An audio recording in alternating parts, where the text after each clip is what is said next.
तो गाइस कैसे हैं आप। मैं संजय गुप्ता। दोस्तों एक छोटी सी कहानी, इस छोटी सी कहानी से हमें हमारे जीवन में बहुत बड़ी सीख मिलती है और यकीनन इस कहानी को आप तक मैं इस वजह से रखना चाहता हूं ताकि आप अपने ज़िंदगी में कुछ अच्छा कर सकें, अच्छे विचार, अच्छे बदलाव ला सकें अपनी ज़िंदगी में। एक बार की बात है, एक शेरनी अपने शावकों को जब जन्म देती है, दो शावक जो कि एक बहुत ही ज़्यादा आलसी रहता है, एक बहुत ही ज़्यादा एक्टिव रहता है। जिनमें से जो शेरनी रहती है वो शिकार करने जाती है और अपने दोनों शावकों के लिए भोजन लाती है। वही दोनों शावक वहीं पड़े पड़े आराम से खाना खाते हैं।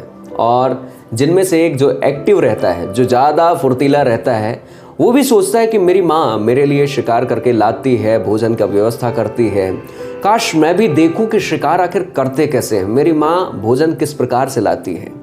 और जो आलस से भरा वो शावक पड़ा रहता है, उसे इस बात की फिक्र ही नहीं रहती। उसकी माँ जो भी लाती वो खाता और पड़ा रहता। अब बात इन दोनों में ही थी। एक माँ मतलब एक शेरनी के ही दोनों शावक थे, लेकिन एक ज़्यादा एक्टिव, ज़्यादा फुर्तीला रहता था और एक आलसी भरे स्वभाव का था। उसे जो भी मिलता वो खा लेता और चुपचाप पड़ा रहता। धीरे धीरे जैसे ही दिन गुजरते गए, दिन निकलते गए, वो शावक बड़े हुए। अब जो फुर्तीला शावक था, अब वो कोशिश करने लगा कि मेरी माँ जिस प्रकार से शिकार करने जाती है, मैं भी इसके साथ जाऊं और मैं भी शिकार करने की कोशिश करूं। और लेकिन उसकी माँ उसे रोकती कि तुम अभी मत जाओ, तुम्हें खतरा हो सकता है। लेकिन नहीं, काफ़ी बार मना करने के बावजूद जब वो शावक अपनी माँ के साथ जाता है, जब शेरनी शिकार के लिए घात करती है एक हिरण को, वह बड़े गौर से देख रहा होता कि किस प्रकार से वो धीमे धीमे अपनी चाल चलती है ताकि उस हिरण को पता भी ना चल सके। और जैसे ही वह शेरनी उस हिरण के काफ़ी नज़दीक पहुंचती है, अचानक वो हमला कर देती है, टूट पड़ती है उस हिरण के पास। उस हिरण को मौका भी नहीं मिलता बचने का। यह जो फुर्तीला शावक रहता है, यह सारी चीज़ों को बड़े ही गौर से देख रहा होता है। और जब वह शेरनी उस आलसी शावक को अपना भोजन ला के देती है, वो खाता है और उसे कहती है कि क्या तुम मेरे साथ नहीं चलोगे। तब वह आलसी शावक कहता है कि माँ, जब तुम मेरे लिए व्यवस्था कर देती हो तो मैं क्यों शिकार करने जाऊं। और एक समय की बात है, वही शेरनी जब बीमार पड़ी, जब वह बीमार पड़ी, अब वह शिकार करने नहीं जा सकती थी। अब वह आलसी भरा शावक जो था, अब उसे भूख तड़पने लगी कि मुझे कुछ भी मिल जाए, मुझे बहुत तेज़ी से भूख लगी है।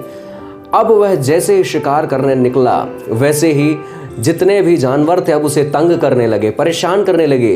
वो जानवर भी जान गए कि यह जो शेर है, यह शिकार नहीं कर पाएगा, यह तो शेर का बच्चा लग ही नहीं रहा, ये तो ऐसे चल रहा है, सभी को देख रहा है, इसे शिकार करना भी नहीं आता। उसे छेड़ते थे, बंदर भी जब उसे देखते उसे पत्थर खींच कर मारते।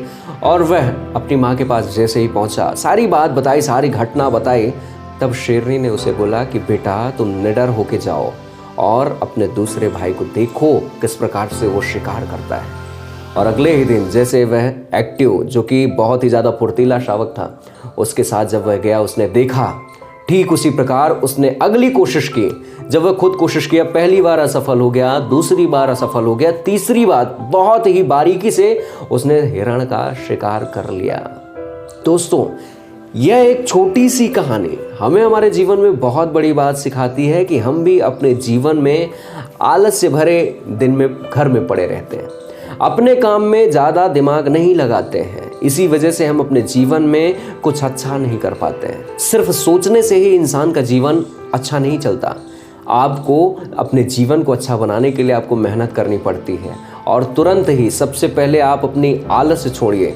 काम टालने की आदत इंसान को कभी भी सफल नहीं बनने देती है। इसलिए कभी भी अपने काम को टालें नहीं, उसे तुरंत करें और जितना ज़्यादा हो सकता है बारीकी के साथ करें, उसमें निपुणता लाएं, उसमें परफेक्शन लाएं। यकीनन आपकी अगला जो भी प्रयास होगा वो आपका बहुत ही शानदार होगा, आपके जीवन को अच्छा बनाने वाला होगा।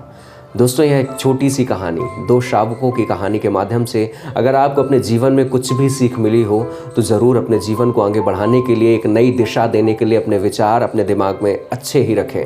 और यह कहानी पसंद आई हो तो इस कहानी के कमेंट सेक्शन में ज़रूर बताएं कि आप कौन से शहर से हमारी ये कहानी देख रहे हैं। और साथ ही साथ अपने करीबियों तक, अपने दोस्तों तक ऐसी कहानी शेयर किया करें।